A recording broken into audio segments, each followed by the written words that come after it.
When you check into a hotel and you present your ID, do you ever think that you're giving away far more personal information than necessary? The hotel only wants to prove your identity, but now they also know your age, weight, home address, driver's license number, and more. As soon as you hand it over, you lose control. We're often asked to give away too much of our private data. Once it's out of your hands, that information can become susceptible to hacking, the sale of your personal data, or a barrage of unwanted ads. But what if there was an option to verify your personal information without giving away unnecessary, critical, private details? Verifiable credentials, a pillar of Web 5, solves this. There are digital certificates of claims that are easily shared in a private and secure way. They can prove your legal name, age, ownership of an asset, or anything really. Verifiable credentials limit the amount of data you share to only what's required, and they can't be tampered with or faked. Let's reimagine how identification could work. With Web 5, the government issues a verifiable credential that proves your identity and lives in what we call an identity wallet. So now when you check into the hotel, you present the front desk with a verifiable credential and share only what the hotel needs. This establishes that you are who you say you are, without giving away more personal information than you'd like. Verifiable credentials make proving claims easier, more private, and more secure.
Hey everyone, how's it going? Hello. Hey Ace, what you been up to this week? I'm good, just writing code, binging movies, and sleeping. Yeah. Wait, How what are was the you? last one you said? Engine movers? And sleeping. Oh, sorry. I How are thought you, you said Rizal? so I need more sleep. I'm doing good, similar to you, trying to learn Swift and writing blog posts and stuff. Yeah, Vok Rock said they're binging watching movies. movies, binging movies. Hey Bullet Tanya. train and the Also, likes. super excited about today's stream. We're gonna talk about something that's really popular right now, which is AI and figuring out basically maybe we can use digital identity tools to reduce misinformation and bias in AI, which is a really common problem right now. So 100%. But yeah. as usual, welcome everyone. Welcome Tanya, Claire. Always awesome to have everyone in the audience, being around. And let's get to it. We have an amazing guest today. Yeah, Rizal. bring him on. It's Nick. All right. We'll start. Oh, and hey Nate as well. Thanks for tuning in. I'm gonna start off with our little warm up question. I used to come up with these off the top of my head, but now it's starting to run out, so I had to write them ahead of time. So my question to y'all is reality TV, love it or leave it. I finally found my people here at TBD. Some of them like reality TV shows and some people don't. So curious, Nick, what's your thoughts? And audience, tell us in the chat. Yeah, I guess I'd say I'm mixed on reality TV. I like a lot of the more competition shows. I don't know if you've ever watched like American Ninja Warrior, or the original Japanese version of it was really cool. But actually, there's a show that's one of my favorite shows of all time that's technically a reality TV show, but it's a little bit different. It's called The Joe Schmo Show. It's from like the early 2000s, and the premise of it was that it was a reality TV show, but actually everyone except for one person was an actor. So basically, it's like there was one where it was like a bounty hunt, like Dog the Bounty Hunter type show where they're trying to join the Dog the Bounty Hunter team, and they have this guy on there who thinks he's really competing for this job, but everyone else on the show is just basically trying to make this guy go insane without like exposing that it's fake and see how far they can push it, kind That of. is crazy. It's really crazy. That is insane. I should check it out. What you Yeah, call it's it kind of again? the Joe Schmo Show. It's kind of Wow. hard to find, to be honest. That's cool. Wait, is it hard to find because it's not really on streaming services? I don't think it's on streaming. I think you could buy the DVD box set on Amazon and then buy a DVD player. And Wow. That reminds me, people were talking about, I mean, this is totally a like non sequitur. People were talking about like lost media and how like yeah, media from the past is no longer around, and like people were talking about like maybe decentralized like solutions would be helpful with that. yeah. Ace, what about you? What do you think? I see I some think, ones in the audience too. Sorry, go ahead. yeah, I think I've come to terms with it that I don't mind reality TV, but I mind romantic reality TV.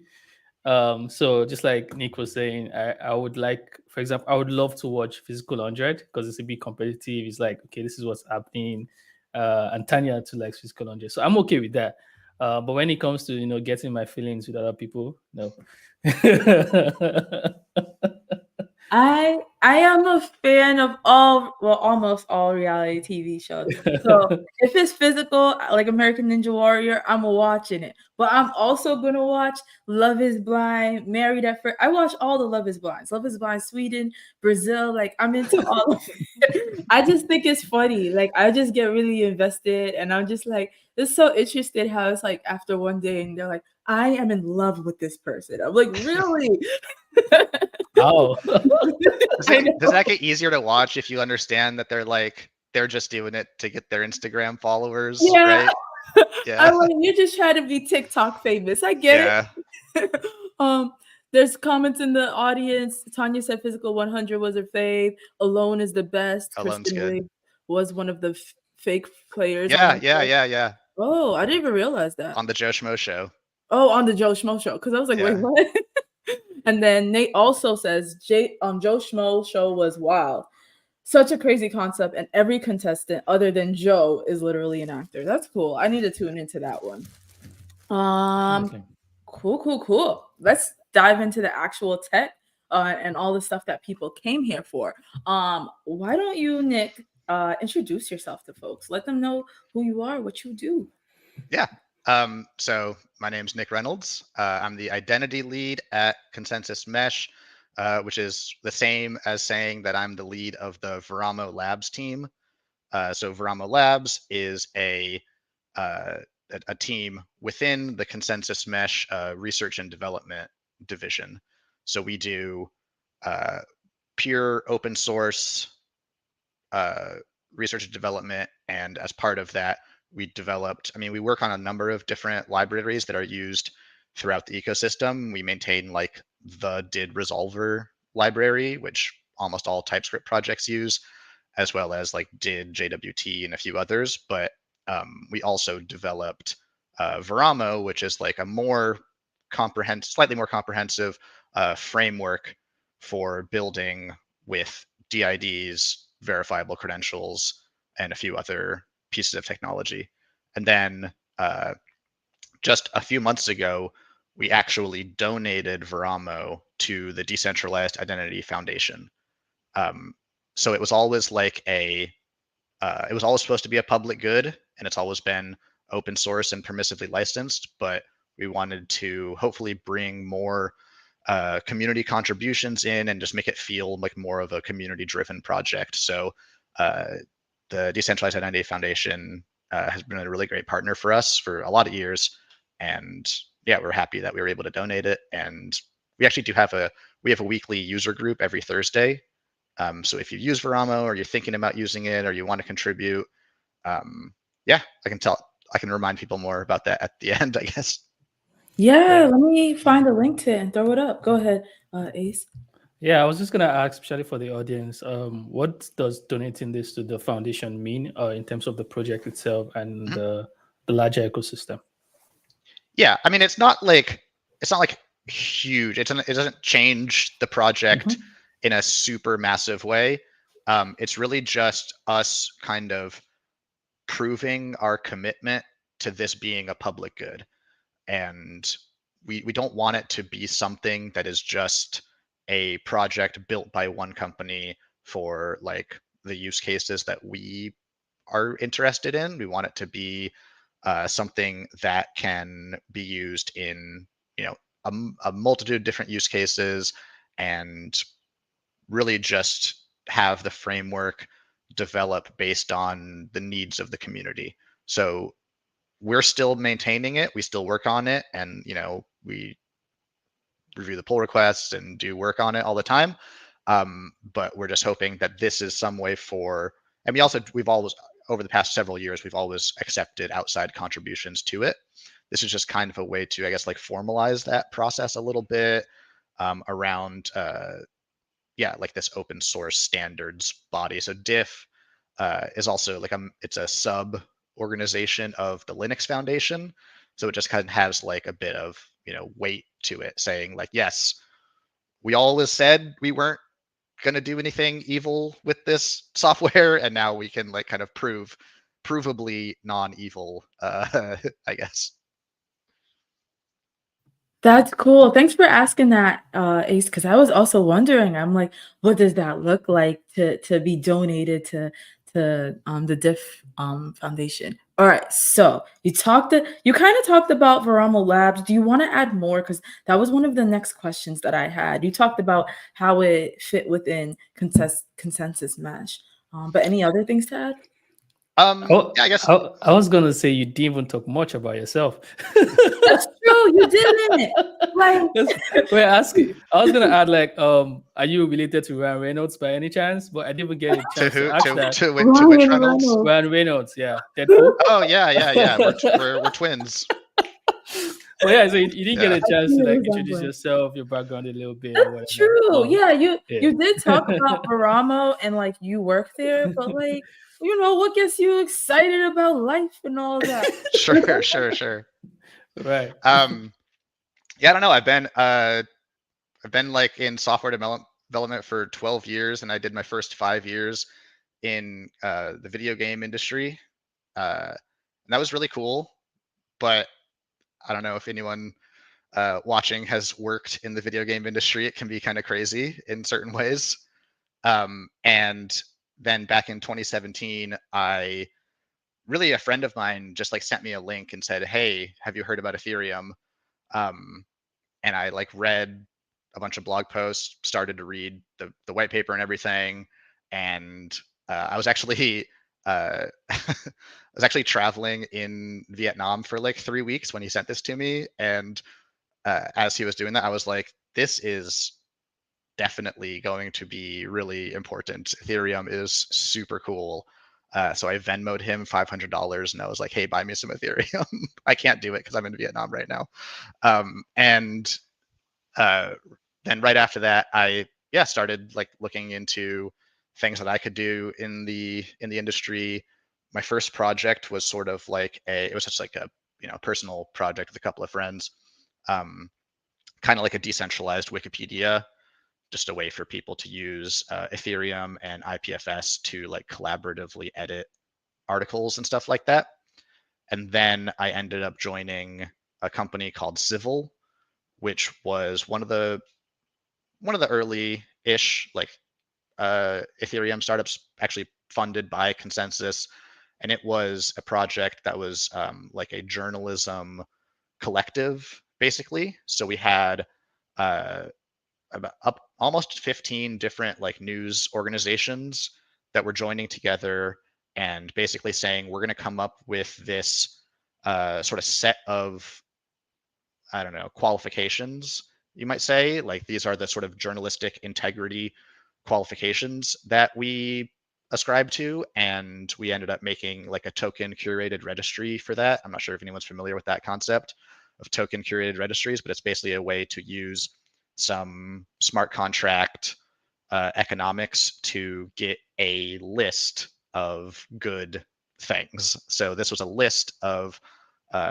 news organizations that all were trustworthy, basically. So this was going from way back in 2017. I've been invested in the sort of like verifiability, trustworthiness use cases in this space.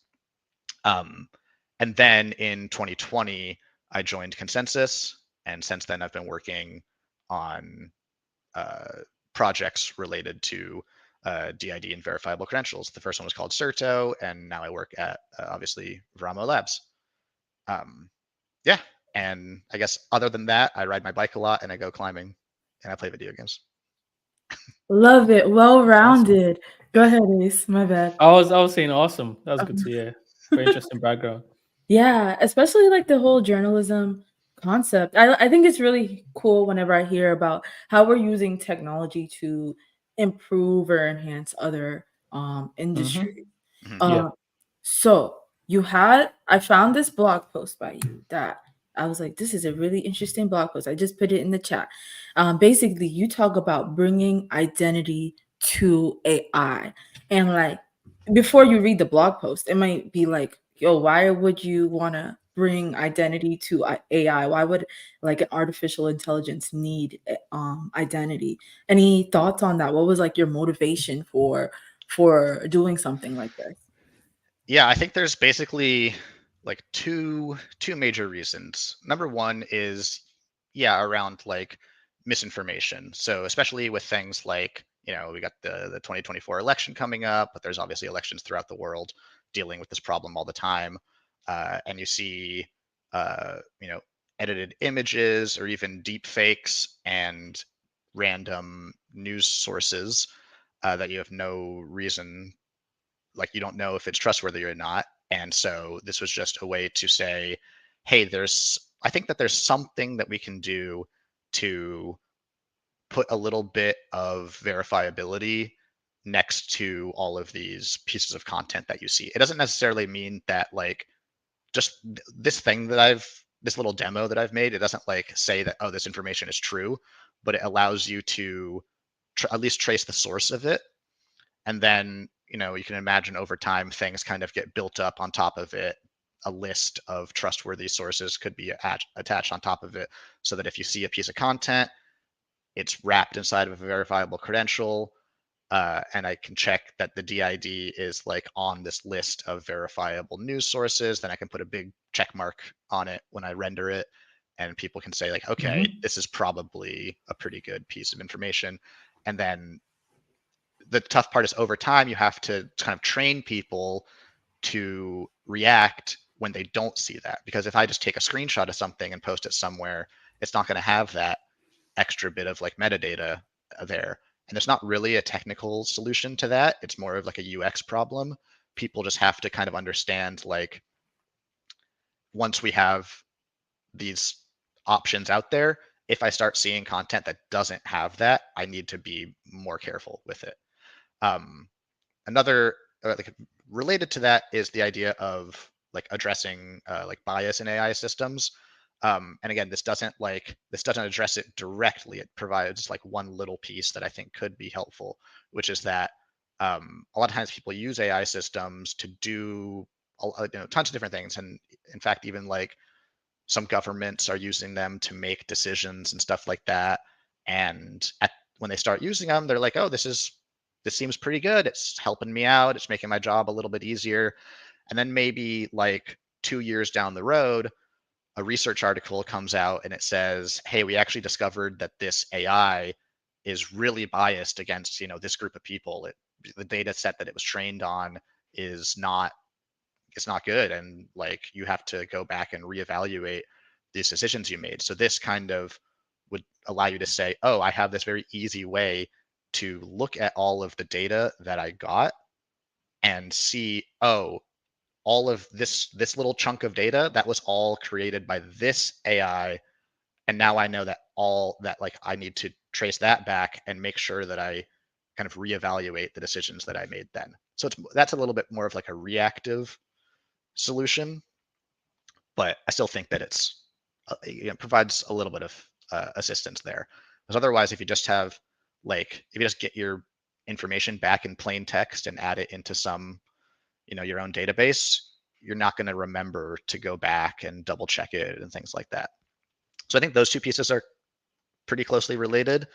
But then there's the other one of just like making cooler applications.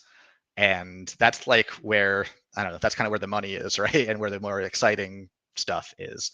And I think that it's really interesting because you can create applications where you don't have to create like one API for your human users and a separate permissioned API for bots or something. Because bots are, everyone like uses bots all the time. There's like a bunch of cool Twitter bots and stuff like that. We want to support them in a certain way. And if you have this like these two different APIs, it just makes developing bots a lot harder. It means you have to get special API permissions. It means that like what happened on a couple of different social networks, like they can just turn off API access. So this is a way to bring like permissionless, app development in this space that includes people and bots or AIs, whatever you call them. And they, by sharing the same like identity framework, it just makes it a lot easier to build that. And then you can layer specific identity pieces on top, because I do probably want to know if you're a human or if you're an AI, but the core framework being DID just makes that a lot easier to build. I'm a bit curious with the explanation that you gave. Introducing identity into the space or into AI in general, does it mean it covers like multiple actors in the sense of the AI that is generating the content itself? Sometimes the content that is being generated to confirm if it's authentic or otherwise, or are there any other individual actors in the space that the introducing identity to them would make the most sense, or is currently being covered for? Yeah, I mean, I think that like you could think of it like each piece of content having its own identity, or the AI that creates it having its own identity. But it's really about like, having all the different actors, whether they're people or AI or organizations like DAOs, stuff like that, they all can have this same identity layer. So if I see a tweet from a DAO that I'm interested in, I should have some way of very easily knowing that yes, that was a tweet that was sent by the original DAO. They like approved it and stuff like that. So the same thing kind of applies to organizations and people. It's just a framework to make that process easy. You only have to build one tech stack basically to support all these different types of actors in the system.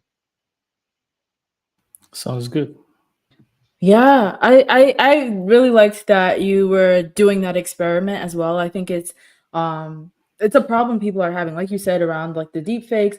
I did see an article, I believe Angie shared it with me, around like the White House was looking for ways of like cryptographic verification because there was deep fakes coming out of like elected officials and all of that. And then Ace brought one of Moises's thoughts from the Discord to here, and I've read about this too, where the Coalition of Content Authenticity and Provenance is addressing these same issues.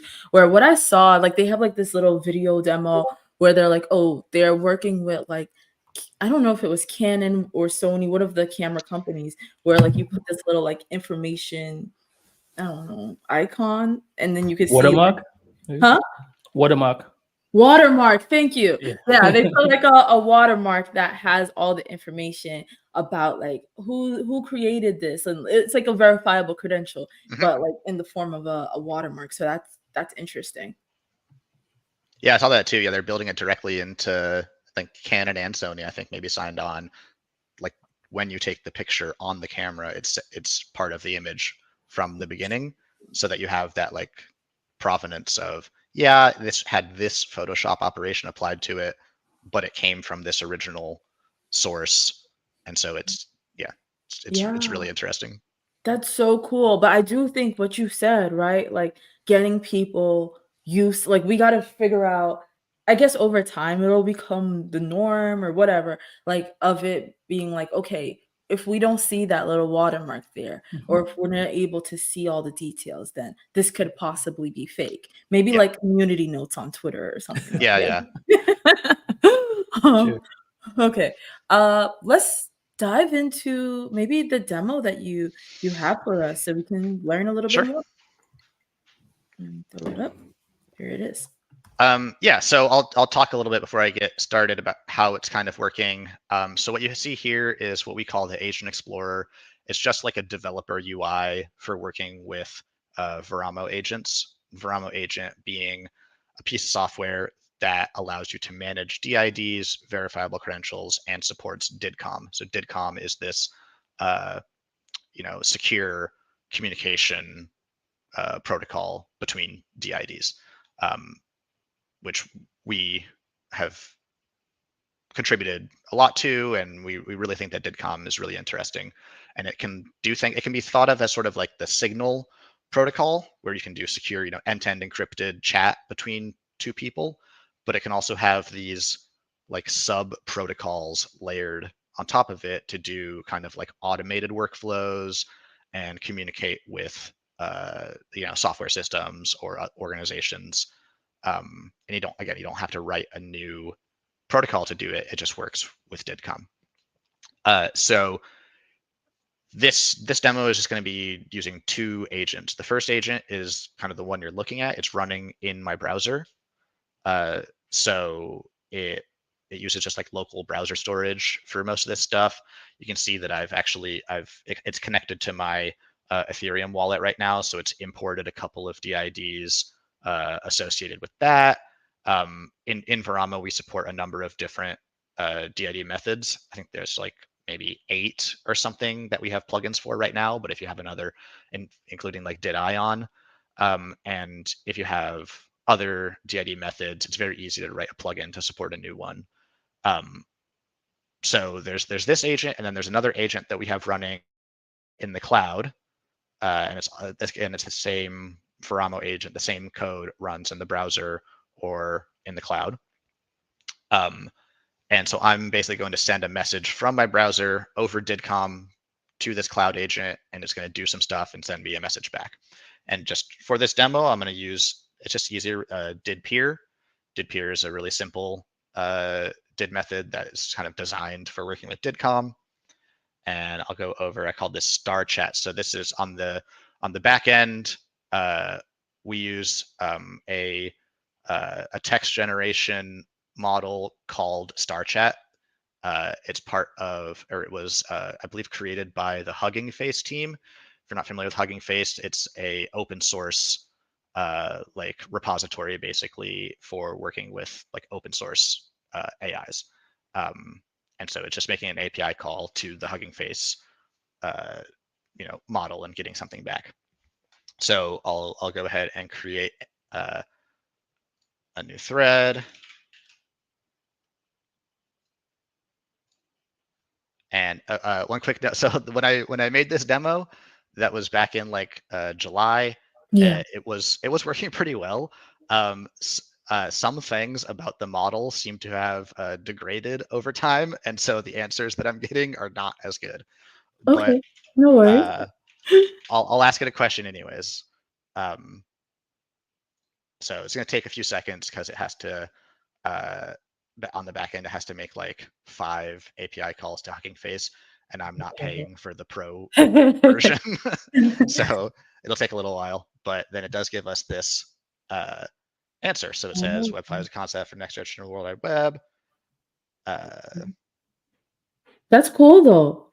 Yeah, and then it starts to talk in Spanish Yeah. down here.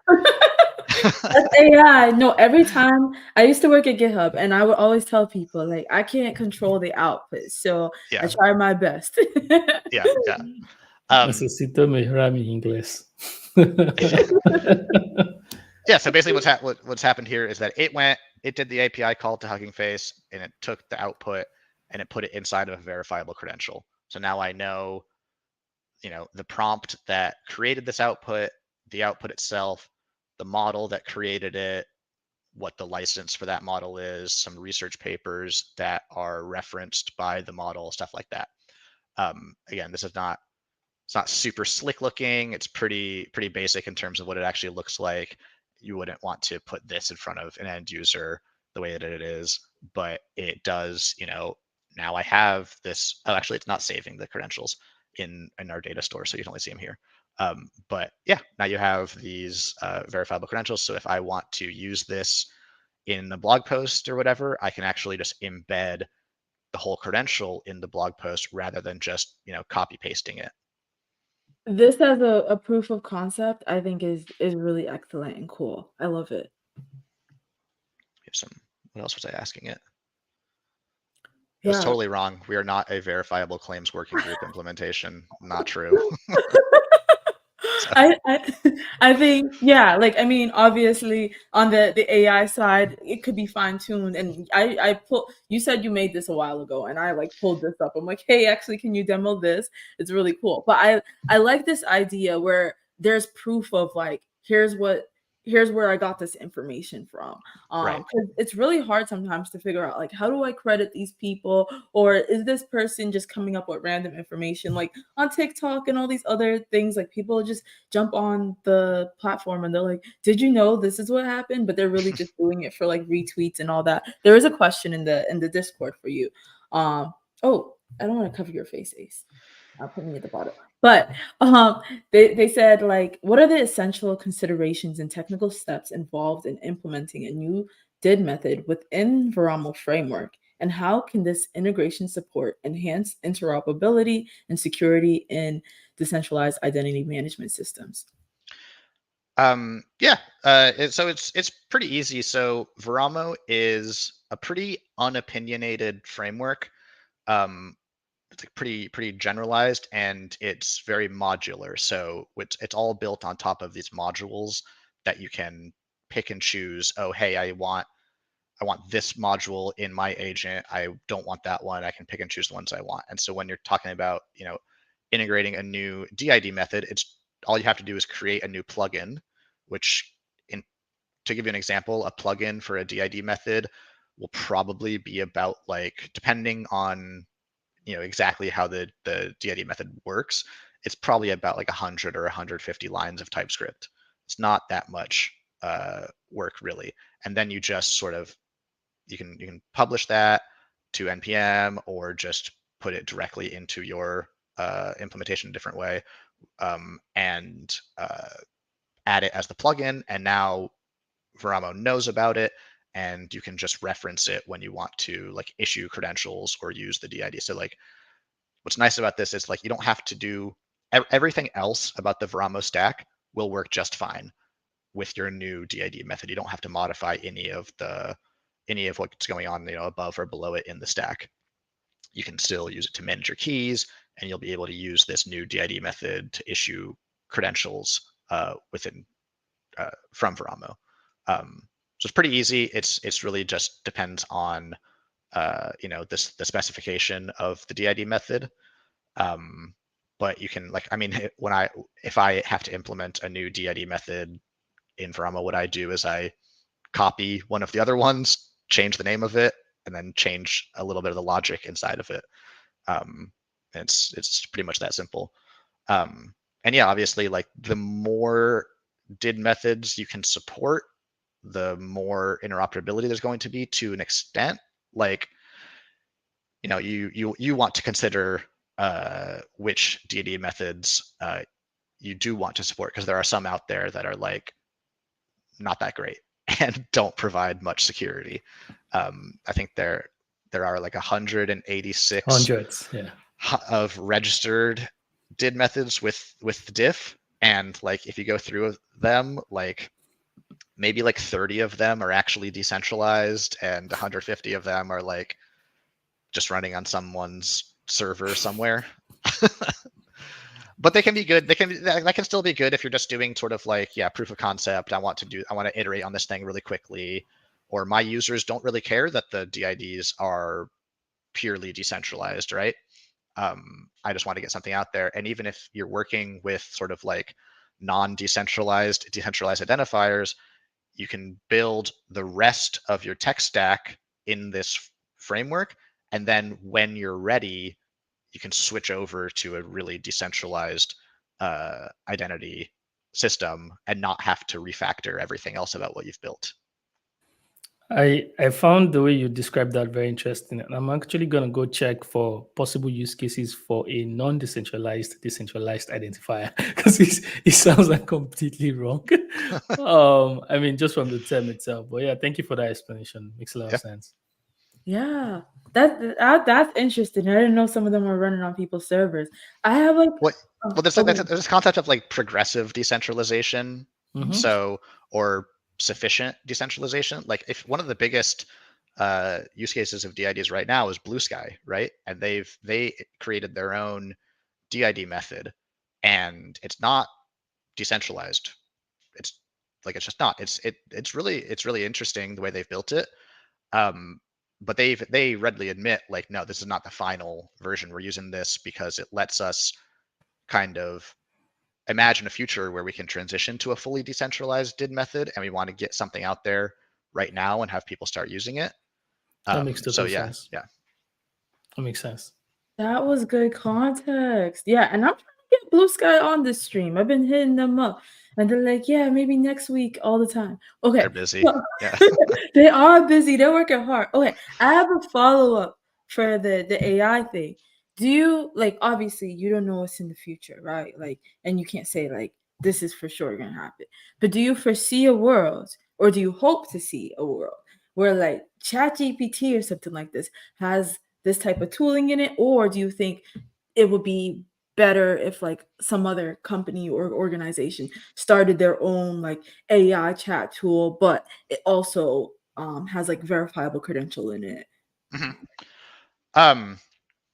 yeah. I think that I hope as many different projects would integrate something like this. Like it doesn't have to be this exactly, obviously, but some form of verifiable data, some sort of standards-based verifiable data, I should say, um, because yeah, it improves, provenance and interoperability in really interesting ways. I'm not necessarily like I'm not the most pro AI person in the world. Um, I'm not super scared of it either. But the way I see this is like it can kind of do both. It can make AI more powerful and more interoperable with existing systems and stuff like that, and it provides a little bit of some guardrails to it. Not not enough. It's not the end of where we would go, but yeah. So I hope they all do, and I think there are a few like decentralized AI companies out there looking into some things like this. I think that the one of the challenges there is to kind of get some of these projects to understand the importance of building with standards and not just doing your own random implementation. Like anyone can use cryptographic keys to sign data, but if that's all you're doing, I don't know that when I receive that data, I'll actually be able to interpret it. But if you sign it as a verifiable credential, okay, boom, let's go. I know how to deal with this data. I don't have to do some research to figure out what you did. So verifiable credentials, they're so simple. They're almost nothing kind of like they're literally just signed data in a specific format. And I think that once people kind of understand how they work, everyone is like, oh yeah, obviously I would just use a verifiable credential for this. Yeah. I think verifiable credentials have just so much potential and they also easily just fitting into our current existence.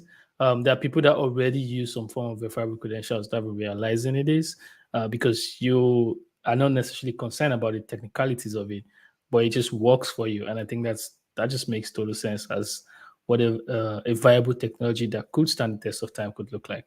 Mhm. Yeah, I love that. I'm pro verifiable credential everything ever since I discovered it. I'm like, I wish everything had it. Like, yeah, this is a real seller on Craigslist. Yeah, this Yeah, is like, I'm like, I want to know because the internet is like full of all of like just people claiming things, and I'm like, yeah, I want to have some more security. And I get what you're saying about AI. I'm a pro AI person, but I do see like it could go off. It is going off the rails, and it's like, how can we like bring it back? I have a. If there's no more questions from the audience, y'all post your questions in there. I do want to move to the next question. Oh, there is one. Okay, hold on. How can IoT developers effectively leverage traceable data lineage provided by Veramo tools to detect and mitigate biases in AI models derived from IoT data sources?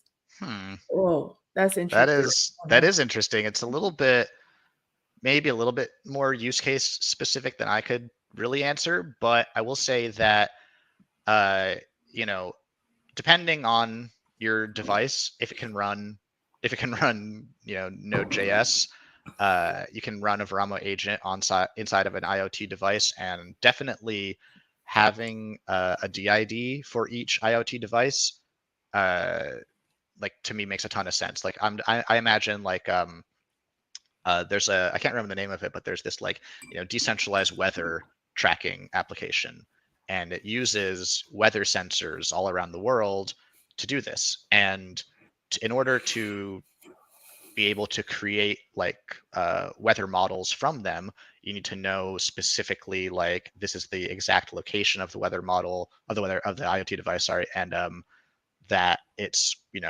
sending accurate data. So if all of the data is signed by the DID and it has like a verifiable credential saying, oh, this third party verified the location of it, you can add provenance into that system and say, oh, I'm only going to accept data from IoT devices that are also presenting this credential alongside their data.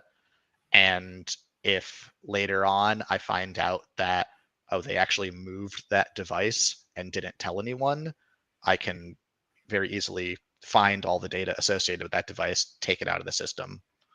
So there definitely is a use case there, but I'm certainly not an IoT expert. That's interesting on the weather thing. Any Ace, I seen you off mute. You have like follow-up questions or thoughts or anything? No, that was a good question. I was actually going to ask you, Rizal, based on what you said about being pro AI and how you, what's it called, balance out the scary parts of it, and because I mean, people talk about technology like there's some tech that should not be made, and there's some that should be made and stuff like that, and there's a fine line to cross. So if you're pro AI, I was going to ask you specifically, actually, how you look into. Um, the extremities of it, and just just your thought general to strongly be pro AI and stuff like that.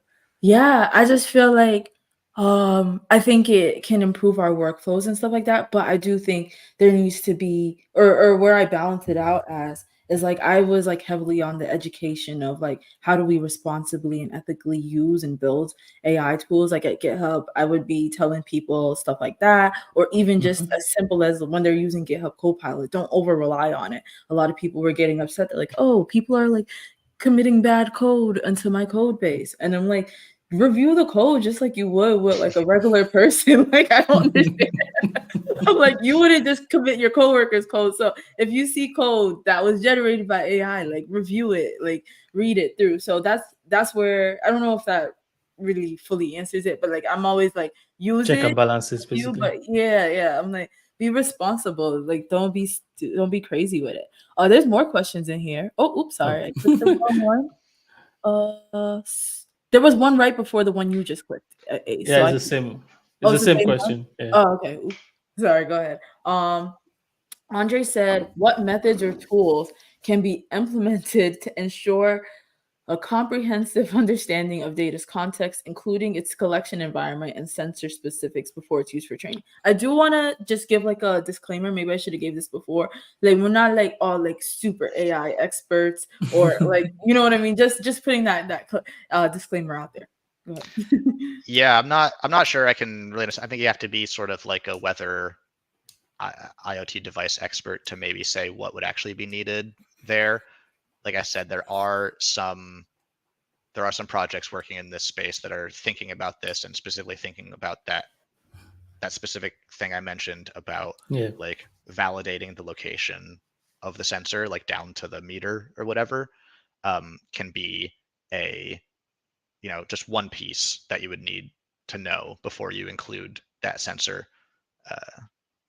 Yeah, but I'm not an expert on this at all. So Yeah, Andre, maybe we'll try to find a company that's doing decentralized identity and IoT. I think I said we're not AI experts, I meant IoT experts, but I'll try to bring somebody on about that, and then that might help to like educate all of us on how IoT would work with identity solutions. Um, my we're getting down to the end. I can't believe it's already been 45 minutes. I had like a couple more questions before we move into the fun questions. My main one of my main questions to you was like, I think from my perspective, right? AI has always been a thing, like in the background, like for years, but we didn't really pay it any mind because it was like, oh, there's nothing really applicable we could do with AI, or like people that know how to like navigate AI and machine learning. They're like, they have PhDs in this stuff. But then all of a sudden, like OpenAI came out. They're like, hey, y'all know how to use APIs. Like, here's a very simple way. And then here's like this simple tool that even like your grandma could use, ChatGPT. And I'm curious, like, so now it's like getting the hype that it wanted, and like now people are adopting it. I'm curious what your thoughts are for like the SSI industry to be able to get to that stage, because I think right now we're in the stage of only the people in the industry understand it. mm-hmm. Yeah, I mean, definitely like when ChatGPT came out with that sort of that web interface, that was a huge moment. You didn't even have to understand how APIs worked. All you had to do was go to a website, and now you're using AI. And it needs to be that easy for people. The problem, and this has been a problem that people bring up at conferences in the SSI space all the time, is really about like key management. So you need to, for SSI to be real, you need to own your own keys, control your own keys, manage your own DID using those keys. And like there are totally ways to do that. But like, for example, the way that I would do that in my daily life involves using a Chrome extension, right? I use like MetaMask or something like MetaMask to manage my Ethereum keys, and that's fine. And it totally works, and it gets you to that kind of like, yeah, pure SSI self-custodied future. And then obviously, if you don't want to, you can have someone else custody your keys. That's fine, but you need to be able to custody your keys. But a Chrome extension is not good enough. It needs to be built into the browsers themselves, because people do not want to install Chrome extensions. Like your average person is not just going to install some extension because you tell them, hey, this does something that you don't care about, right? Like requiring a Chrome extension or even an app installation on your device, that's a huge barrier for most people.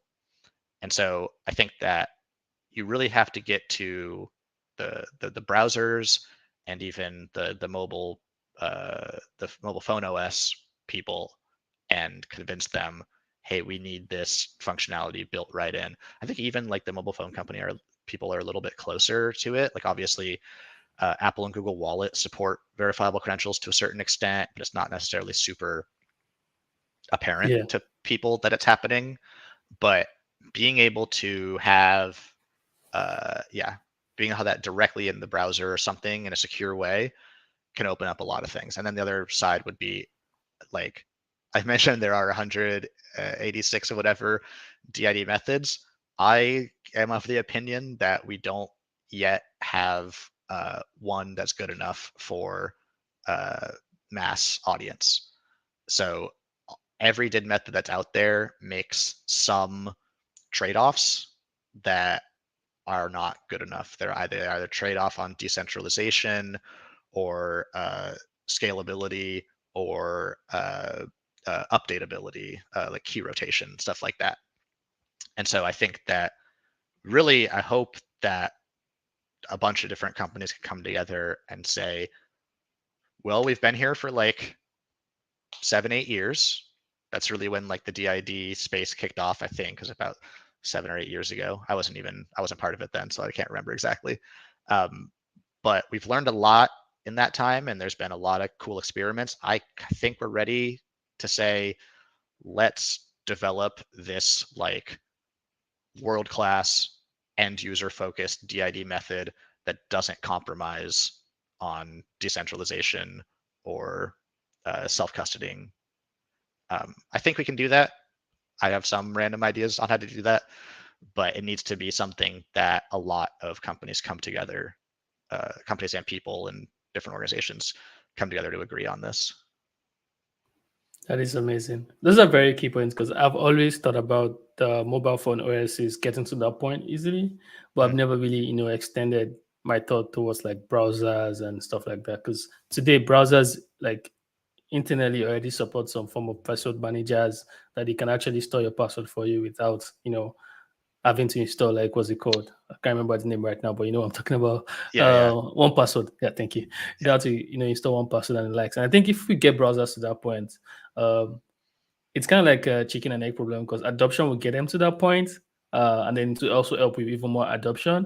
But it's really interesting to see like it's not just mobile phone OSs, and there are different angles that could just continue to make it easier for people to manage their keys in any capacity. And I think that's just insightful. Thank you for sharing that. Yeah, I love that. That's the first time someone said that on the stream. Usually their thoughts are like, we just need more use cases and stuff. But that's what you're saying about bringing it to the browser, like provides an ease of experience. I'm curious, like that's a business idea for folks. Like, go ahead and do it. Because like I don't know if people work with Google for the Google Password Manager, they make their own browser. I don't know, but I'm curious, like however they approach it. There's another question here. Do you foresee this DID method to be blockchain based? Maybe Kerry? I don't know if that's how you say it. Yeah, that is. I'm not super familiar with Kerry. I went to Kerry 101 at IIW last year, and I started to understand it. It's definitely interesting.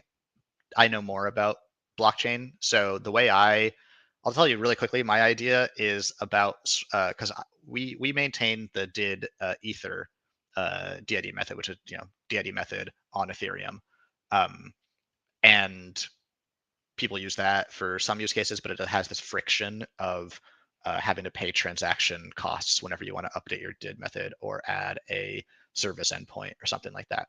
So my thought is to kind of create a system where people can submit these transactions, not like they can sign transactions, not pay for them, don't pay the gas cost, and they submit them to kind of like a relayer who then batches these transactions up into like thousands of transactions get batched up into one, like a roll-up style basically. And then that batch transaction is like the hash of that blob of data basically is put on the blockchain.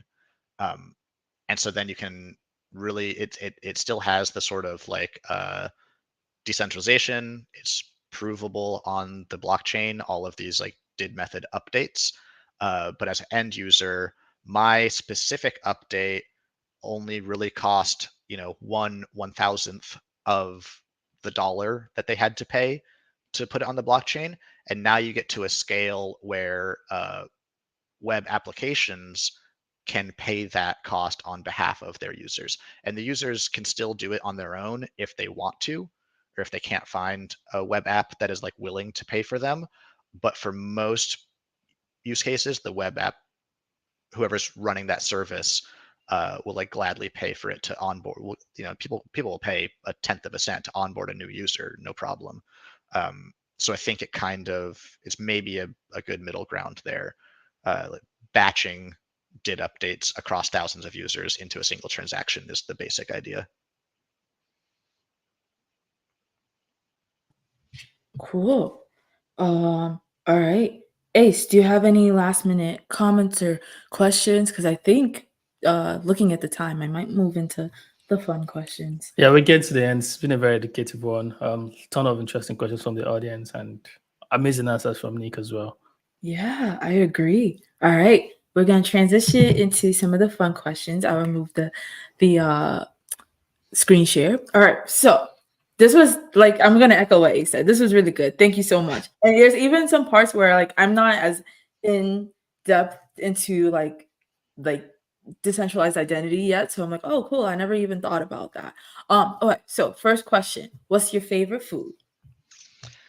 Okay, I'm gonna give you two answers, I think, because my actual favorite food is cheeseburgers. It has to be cheeseburgers. Specifically like a smash burger, thin patty, American cheese, everything on it. From like Five Guys basically does like a pretty perfect cheeseburger in my opinion. That style for sure. But I also would say, in terms of food that I cook, my favorite food is like, I don't know if it has a name, but it's like this you know, it's chicken with this like creamy mushroom sauce. I love it. It's I think that when you cook your own food, like you're smelling it as it's going, and it makes you more excited to eat it. So sometimes that's better than cheeseburgers. I was trying to Google it while you were talking because I'm vegetarian. So I'm like chicken Okay. with creamy mushroom We sauce. could do it with What's yeah, we that? could do it with It something looks else. good. Yeah, I Yeah. could do it with like vegetarian meat. I'm That sure there's sounds substitutes, good. yeah. I agree with you that when you cook your own food, it tastes better. But I have a problem where I'll start cooking and then I'll start eating it while I'm cooking and then it's basically done. It's like, oh dang, I ate all the food. Someone else said, or Tanya said, I love cheeseburgers. Thoughts on that, Ace? You eat meat, right? Thoughts on cheeseburgers, thoughts on chicken with mushroom sauce stuff. I love They're mushrooms. pretty nice. I don't eat them every time, but they're pretty nice. They're pretty nice. All right. Next question. If you could have any superpower, what would it be? Huh. I mean, I think it would have to be teleportation.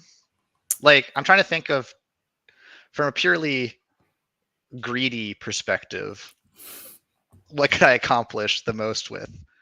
Teleportation is better than flying. I think it's better than turning invisible, because being invisible doesn't get me into the bank vault, right?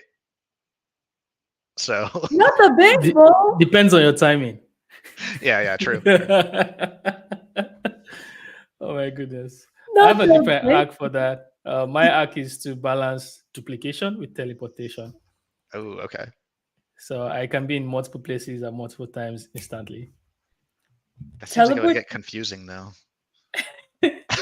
Would you like Kage Bunshin? Sorry, that's an anime reference if you watch Okay. anime.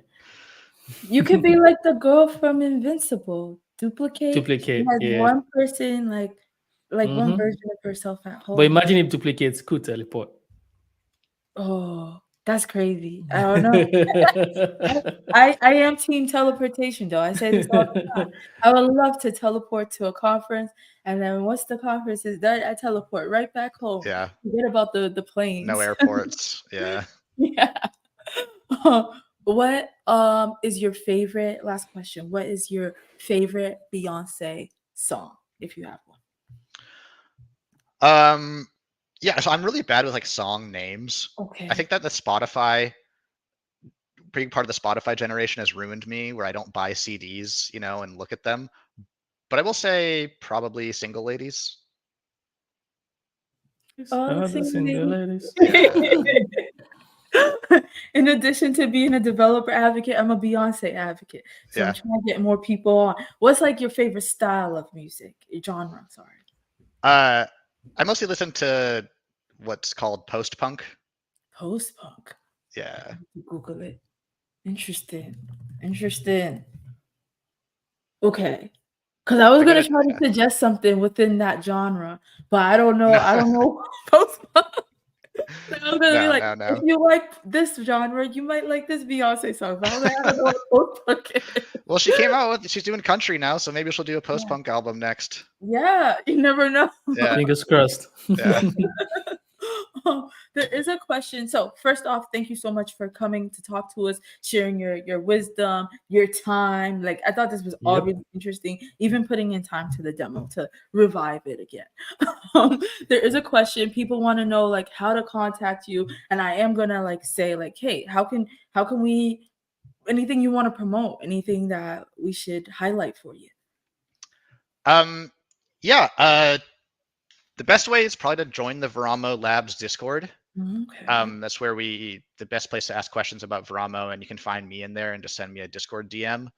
I would say, and there's a link to our Discord on just veramo.io that you can follow. I do technically have a Twitter account, but I actually deleted it when there was an ownership change over there and had to make a new one. So I only have like 4 followers and I don't really use it. I'm on Blue Sky at nickreynolds.online. But yeah, find me on Discord and just join the Discord to learn more about Veramo. And like I said before, we do, as part of Diff, we have a Veramo user group, meets every Thursday. The times, we alternate times each week. One is more suited for people in like European time zones, and one is a little bit easier for American time zones. So if you please join that if you're interested in just learning about Veramo or you want to contribute or show off something that you've built. And we'll, again, if you want the details of that, you can just join our Discord. We announce when those meetings are starting in there. Yeah. Thank you. I tried to Awesome. put as many links as possible. Like that's the Decentralized Identity Foundation link. I'm sure they have the link to the Slack on there, and then the Veramo link as well is there, and they have a link to joining their Discord. And I will say you are responsive on Discord because the way I get people to join this, I'm just like hitting them up on any platform. Yeah. And you responded on Discord, so Yeah. Yep. all right. Any last thoughts from either of you? Just awesome. Thank you so much, Nick. Thank everyone in the audience. Great questions. Thank you for showing up every other week. Always amazing to stop by and learn something new with everybody. Yeah. Thanks so much for having me. This was a lot of fun. Awesome. Thank you for coming. Thank you again to the audience. Thanks for the good questions and tuning in. So it's not just us talking to ourselves. See you next week. For on Friday. Next Friday, we're going to talk to Portable, and they are basically doing decentralized identity solutions for open banking. All right. Bye, y'all. Bye, everybody.